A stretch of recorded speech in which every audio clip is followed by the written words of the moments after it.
Right now, thousands of federal employees in Colorado, 2 million nationwide, have a choice: return to in-person work or resign. Those who decide to resign, the government says, will get a severance check through September.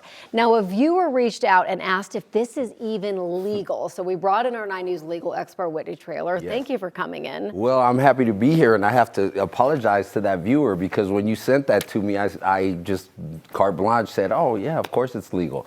I didn't do my research. Now I've done my research. It's a little more complex than that. Yeah, it's not cut and dry. No. That would make your job really easy. Yes, it would. This is why we have to bring you in. Aww. So, can the federal government legally offer paid leave for government employees?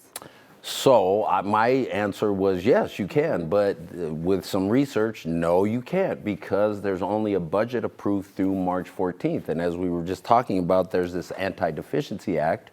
There's an actual statute that says you can't commit to funds that are not budgeted, that are not appropriated by Congress, and we only have a budget through March 14th. So, I mean, presumably we're going to continue to have a budget. We do this every several times a year, right? And so if that happens, then sure, then you can pay through. But you can't make that commitment now to pay these workers through September without appropriated money. And Right. we only have money through March 14th. Okay, so now a deferred resignation, it is not a new thing. This happens in civil law all the time. Yes. Is that legal?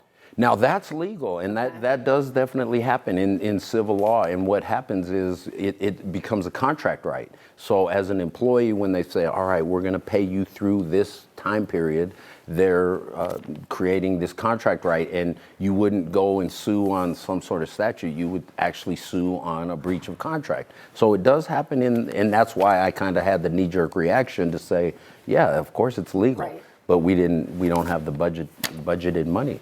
So there are some memos from agency heads going out assuring workers that this is in fact legal. Yes. Does that give them more rights and legal ground to stand on? That's a good question. I think it does. The agency, because this is agency by agency. So if an agency head gives you that assurance, I would feel, this isn't binding legal advice, everybody, but if I were talking to somebody, I would feel much more comfortable if the agency head said, yes, we're going to fund you through September, as opposed to this carte blanche executive order or something else. But yeah, the agency by agency, I think you'd have a stronger case for sure.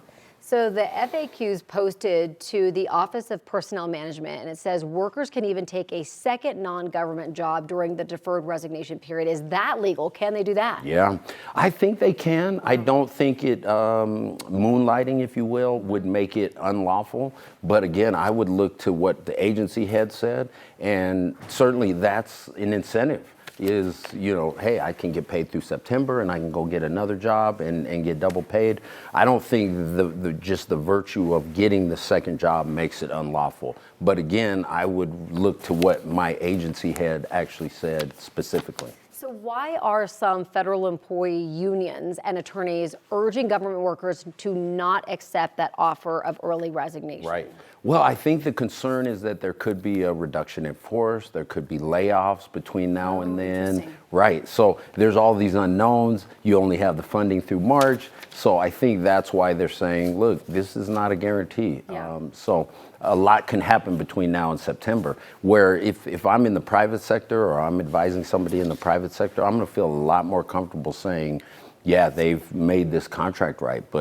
But here, there's just so many unknowns. Right. And It might make sense to hold off a little bit. I mean, we've seen President Trump say something, but then says, well, I'm going to put it on hold for a little bit, right? So that might be the case here. And then on top of it, we're talking about 300,000 plus Colorado federal workers. Yes. That's a lot of jobs to fill if a lot of them resign. Well, that's the other thing is the who's going to actually function in these agencies. Right. And I get that they're trying to shrink the federal government, but you can't just knock out everybody and then say, oh, we'll figure it out after the fact. So that's going to be a major issue. But they're given, I think, only until Friday, right, to decide what they're going to do. And so if I'm a federal worker, this is a tough position to be in, because that is a very enticing incentive to say, yeah, I'm going to get paid through September. I can get another job. And I've talked to several people who are fairly high up in the federal administration administrations, and they said it is such a tense situation right now, and they're getting memo after memo really telling them quit. Right. Like they're being pushed to quit. It's across the board. It's not a DEI situation. It's like, hey, federal worker, just resign. And so everybody's operating out of fear right now. And when you're operating out of fear, it's tough to do your job. So they're in a tough position this week. Yeah, it'll be interesting to see what comes all of this as the time ticks as well. Yes. As always, Whitney, thank you so much for coming in. Of course, good to be here. Chris?